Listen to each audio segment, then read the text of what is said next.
तलावांचे शहर म्हणून ओळखल्या जाणाऱ्या ठाणे शहरात ऐतिहासिक सिद्धेश्वर तलावाच्या शेजारीच प्राचीन सिद्धेश्वर राम मंदिर मागील अनेक वर्षापासून अस्तित्वात आहे। रामनवमीनिमित्त सिद्धेश्वर राम मंदिरात रामजन्मोत्सव मोठ्या थाटामाटात साजरा करण्यात आला। ठाण्यातील ऐतिहासिक श्री सिद्धेश्वर राम मंदिरात रामनवमीचा जल्लोष। तलावांचे शहर म्हणून ओळखल्या जाणाऱ्या ठाणे शहरात ऐतिहासिक सिद्धेश्वर तलावाच्या शेजारीच प्राचीन सिद्धेश्वर राम मंदिर मागील अनेक वर्षापासून अस्तित्वात आहे। आज रामनवमीनिमित्त सिद्धेश्वर राम मंदिरात रामजन्मोत्सव मोठ्या थाटामाटात साजरा करण्यात आला। ठाण्यातील ऐतिहासिक श्री सिद्धेश्वर राम मंदिरात रामनवमीचा जल्लोष। तलावांचे शहर म्हणून ओळखल्या जाणाऱ्या ठाणे शहरात ऐतिहासिक सिद्धेश्वर तलावाच्या शेजारीच प्राचीन सिद्धेश्वर राम मंदिरात मागील अनेक वर्षापासून अस्तित्वात आहे। आज रामनवमीचा उत्सव या ठिकाणी साजरा करण्यात आला।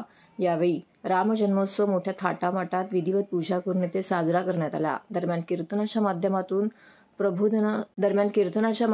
प्रबोधन करीत प्रभू श्रीरामाचा पाळणा झुलवत यावेळी रामनवमीचा उत्सव येथे साजरा करण्यात आला।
प्रसाद नाट्य समाज संस्थेचं सिद्धेश्वर राम मंदिर संस्थान आहे। या मंदिराचा पुरातन इतिहास आहे। याला 250 वर्षापूर्वीचं मंदिर आहे आणि या मंदिरात आम्ही रामजन्मोत्सव गेले अनेक वर्ष नित्यनेमाने साजरा करतो। पारंपरिक पद्धतीने भजन कीर्तन या सर्व दिवसभर उपक्रम असतात। तर महाप्रसाद करतो। महाप्रसादाला या संस्थेमार्फत 35 वर्ष झाली। महाप्रसादाला हे मध्यवर्ती ठिकाणी पुरातन मंदिर आहे। याच्या मागे सिद्धेश्वर तलाव आहे। त्या तलावात